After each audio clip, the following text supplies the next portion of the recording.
Para tanto, eu quero convidar os irmãos para abrir o livro de Jeremias, capítulo 29, versículo 13 apenas. Jeremias 29.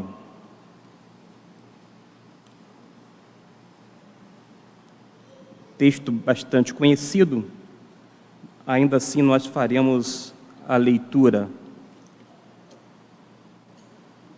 Diz assim a palavra do Senhor: buscar-me-eis e me achareis, quando me buscardes de todo o vosso coração.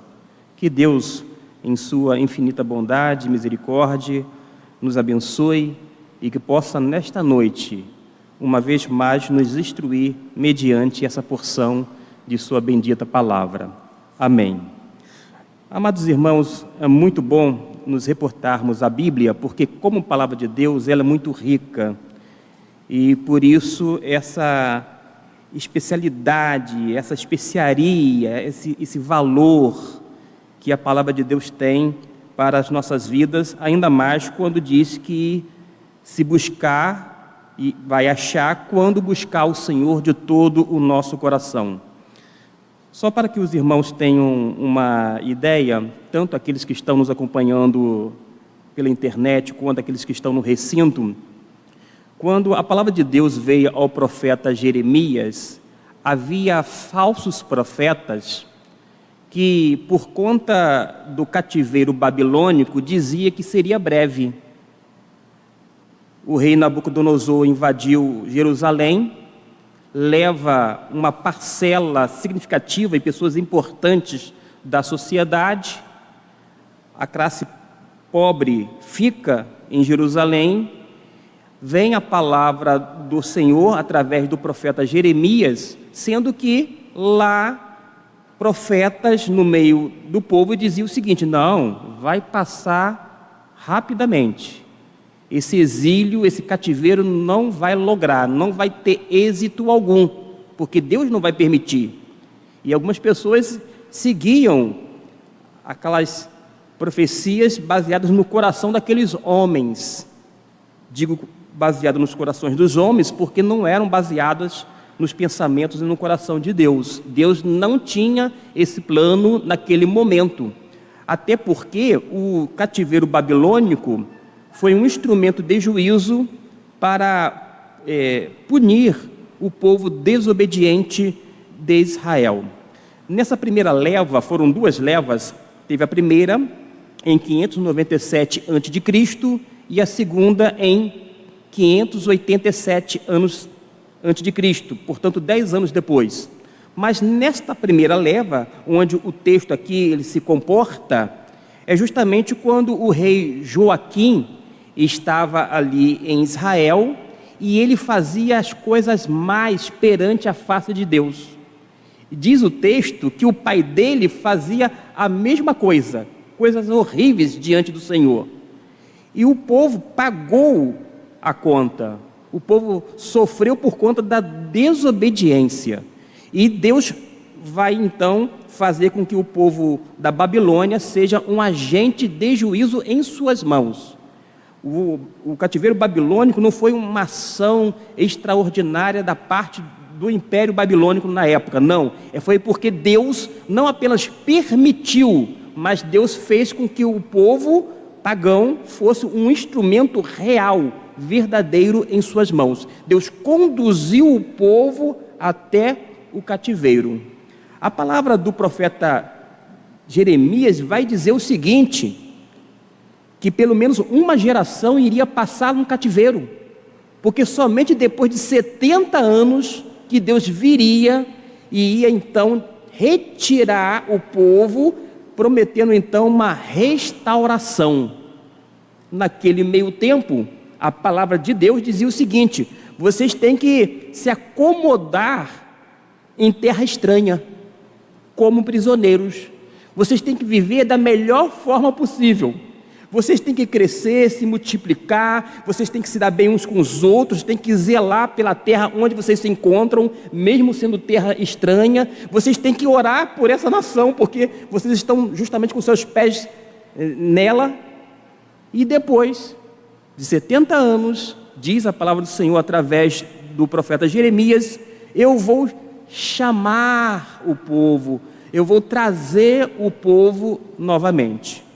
A gente observa então que houve profecias humanas, através de falsos profetas. A Bíblia cita, como no versículo 21, e menciona Acabe e Zedequias como profetas falsos, que não tinham nenhuma credencial divina, mas há outros falsos profetas nesse contexto. Então, o castigo de Deus, é bom que se diga, é um castigo justo. Deus é justo. Foi um castigo justo contra a nação. E Deus, através do profeta Jeremias, por meio daquela primeira palavra, para aquela primeira leva dos exilados, vai incentivar a aceitar o longo exílio. E depois, eles estariam prontos para a restauração. No versículo 11, antecede, portanto, o verso 13, diz assim: pois eu sei os planos que estou projetando para vós. Deus estava construindo planos, projetos, diz o Senhor, planos de paz e não de mal, para vos dar um futuro e uma esperança. Deus castiga o povo, disciplina o povo, porque Ele ama o povo, mas Ele não ama, em hipótese alguma, o ato de desobediência por parte do povo. Ele jamais tolera que a adoração venha a ser, vou dizer assim, colocada em paralelo com outros deuses estranhos, por exemplo. A gente aprende que os pensamentos e os planos divinos são diferentes, completamente do plano humano. E o que parece aqui no versículo 11, o fim da esperança, nada mais é do que o fim dos sonhos extravagantes. Muitas vezes nós, homens, seres humanos, temos sonhos bem mirabolantes, extravagantes, e se compararmos bem à luz da palavra de Deus, sonhos absurdos, porque não são baseados nas promessas de Deus, são baseados nas nossas mentes que nesses planos que são feitos, nesses pensamentos, não consideram em oração diante de Deus, não considera a vontade do Senhor, não considera consultar a palavra de Deus para estar alinhavada com a palavra do Senhor. Aí são sonhos realmente extravagantes. Acontece que em Deus a gente vai observar que sempre haverá um futuro verdadeiro, porque Ele promete sim uma restauração depois de 70 anos. Como eu disse, pelo menos uma geração ia, vou dizer assim, viver e deixar de existir ali na Babilônia. Pelo menos uma geração. E depois, Deus ia restaurar, prometendo, portanto, uma esperança para o povo. Com Deus, sempre vai haver esse futuro verdadeiro, baseado dentro da ótica divina e também levando em consideração a sua soberania. E em Deus, isto é, nele há uma comunhão desejosa e alegre com Ele, mas não é encoberta pelo egoísmo humano. A grande questão aqui é que os planos e pensamentos dos homens que levam até a desobediência a Deus é porque é baseado na questão do egoísmo. Eis a raiz de todo mal. O egoísmo. O ser humano só pensa nele, ele quer se projetar, ele quer se dar bem, ele quer se destacar, ele quer estar no pedestal, ele quer aparecer, ele quer ser lembrado, ele quer ser inclusive endeusado, senão cultuado. Não dá outra coisa senão o que nós vemos na palavra de Deus, de acordo com o versículo 11.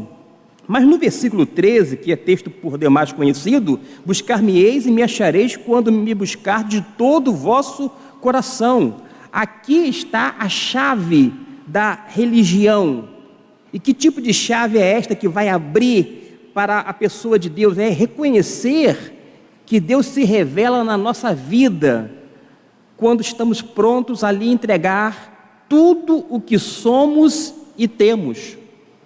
quando há essa disposição da nossa parte de entregar ao Senhor tudo que somos e temos, aí nós vamos descobrir o sentido da vida, a vida em Deus, uma vida verdadeira. Para se ter uma ideia, mais tarde Jesus vai dizer que Ele é a videira verdadeira e que nós somos os ramos. Mas por que muitas vezes nós que somos ramos queremos fazer projetos sem consultar a vontade de Deus? Por que nós fazemos planos humanamente legítimos, mas não colocamos em oração, não submetemos a Deus em oração? Por causa de que isto? Nós devemos lembrar da palavra de Cristo que nós não podemos fazer nada sem Ele. Sem mim, nada podeis fazer. Agora, quando nós estamos ligados na videira verdadeira, nós, os ramos, não apenas recebemos todo o nutriente necessário, aquele cuidado, recebemos essa proteção, mas recebemos vida em Jesus. A razão nossa de existir não é outra senão ter esse encontro pessoal e real com a pessoa de Cristo. Eu quero, com base nesse versículo 13, ajudar o prezado ouvinte a buscar o Senhor, não de qualquer maneira, mas buscar o Senhor corretamente.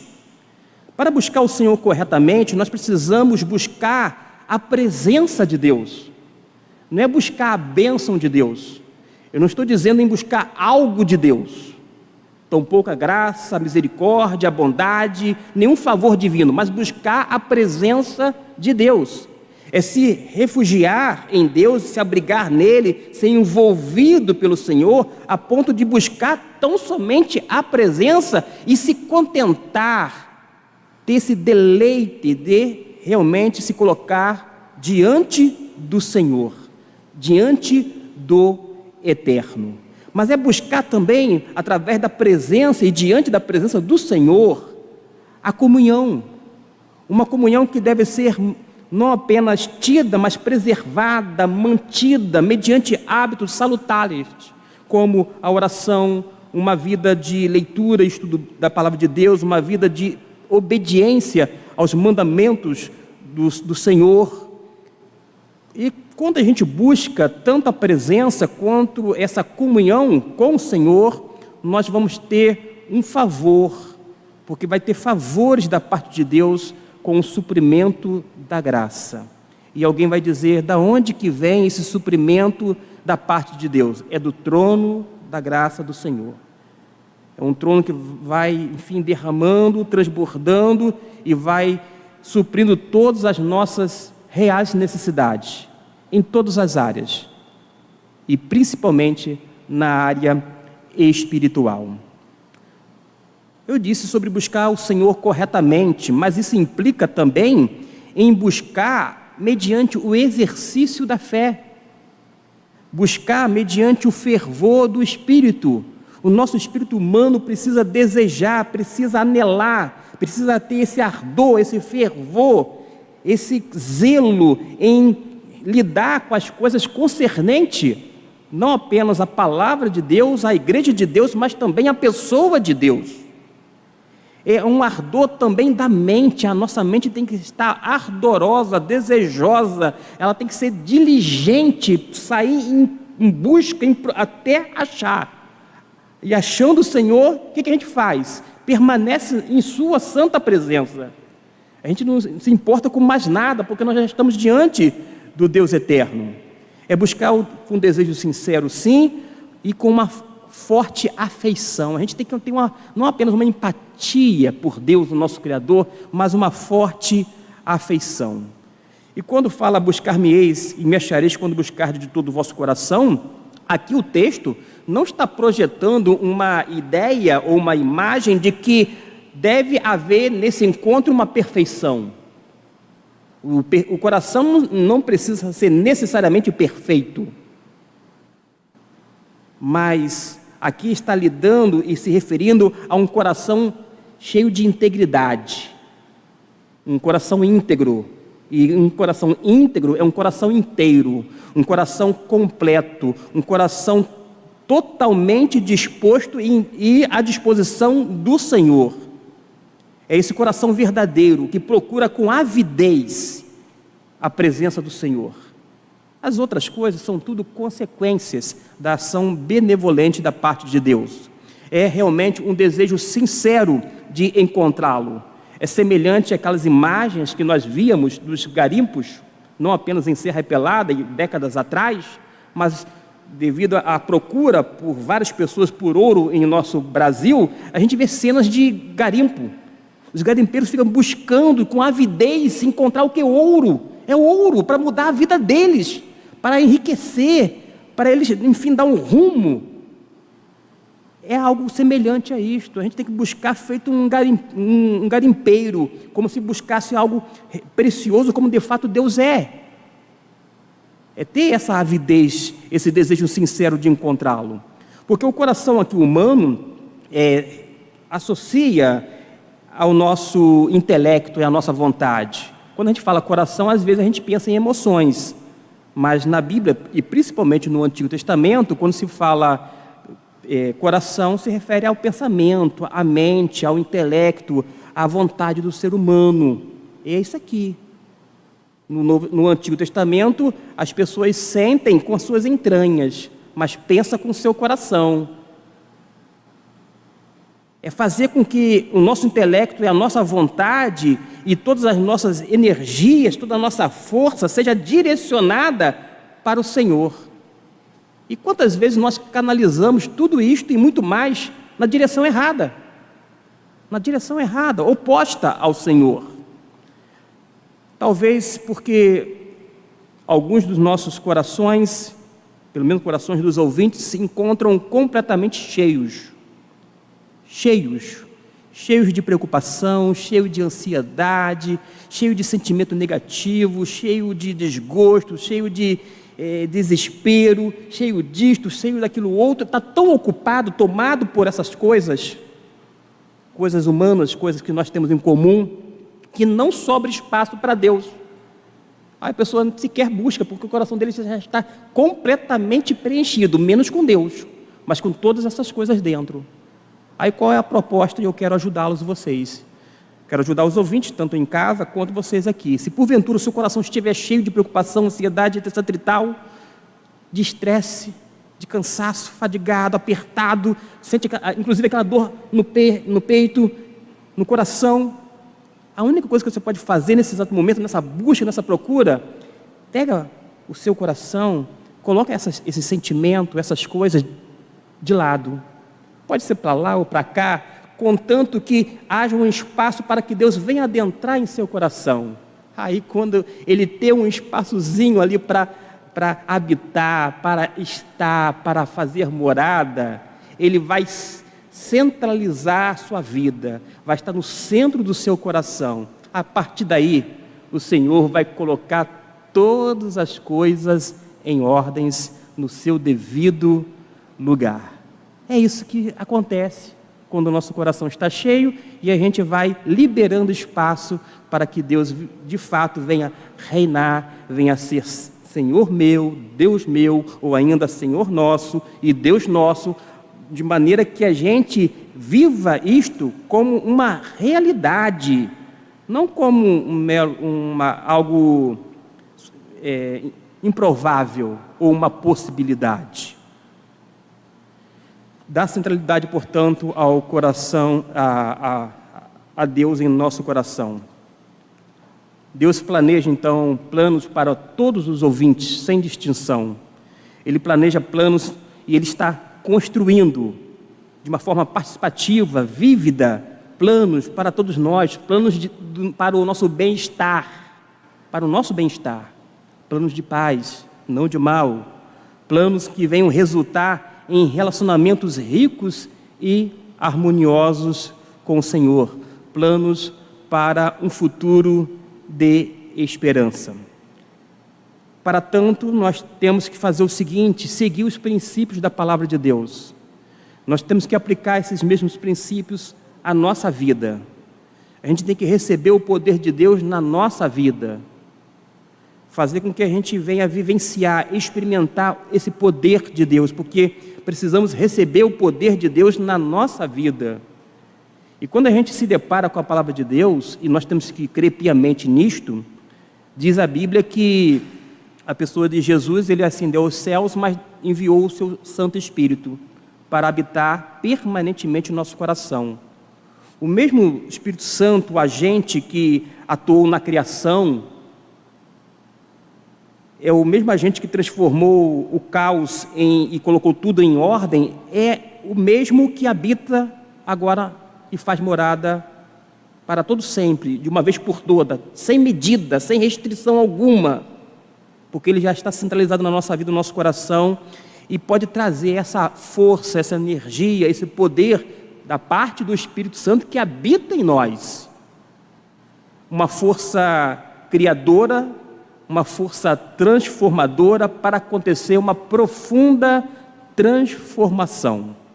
Por isso, meu prezado ouvinte, queridos irmãos, apegue-se a Deus, apegue-se ao Senhor através de uma relação íntima, pessoal. Não é o Deus da avó, o Deus da tia, o Deus da mamãe, mas é o seu Deus.